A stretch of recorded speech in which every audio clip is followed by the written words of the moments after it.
चांगला प्रश्न आहे. या प्रभागात किंवा संपूर्ण साताऱ्यात नगरसेवक कसा असावा, साधारण ही लोकांची जी इच्छा आहे किंवा त्यांच्या मनामध्ये जे आहे तो जनतेशी निगडीत असावा, कार्यपद्धतीमध्ये कार्यकुशलतेमध्ये तत्परता असावा, सर्वांना सहजतेने त्यांच्या घरी जाता येईल, किंबहुना तो नगरसेवक जसा मतदाना दिवशी जातो तसा इतर वेळेसही तो मतदारांपर्यंत पोहोचणारा असावा.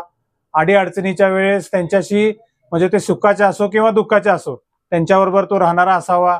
रात्री अपरात्री समस्यांच्या बाबतीत काही फोन केले गेले तर ते फोन बंद न असता फोन चालू ठेवून तो फोन उचलणारा असावा. कुठल्याही माध्यमातून कुठल्याही व्यावसायिकच्या दृष्टिकोनातून तो व्यावसायिक नसावा, पण जनतेशी एकलग्न संलग्न आणि जनतेच्या सर्वच कामांच्या बाबतीत म्हणजे कुठल्याही विषयावरती कुठल्याही अडचणी असो त्या अडचणी सोडवण्यासाठी तो तत्परता आणि जागरूक कार्यकुशल असावा. शेवटचा प्रश्न सर विचारतो, समाजसेवक का नगरसेवक?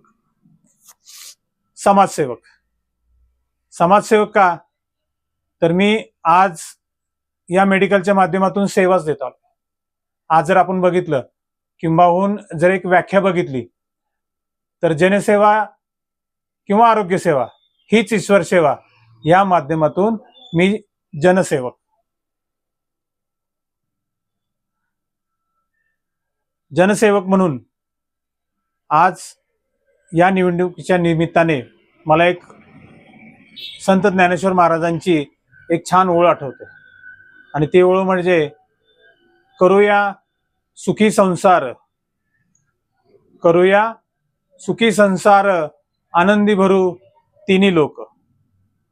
आज या माध्यमातून सर्वच विभागातील कष्टकरी असतील, शेतकरी असतील, मजूर वर्ग असतील, कामगार वर्ग असेल, या सगळ्यांसाठी त्यांचं राहणीमान उंचवण्यासाठी, त्यांच्या मुलांच्या शिक्षणाच्या जबाबदारीसाठी, महिलांच्या सुरक्षेसाठी, महिलांना घर बसून का होईना पण रोजगार मिळवण्यासाठी मी जनतेच्या समोर आज निवडणुकीला सामोरे जात आहे.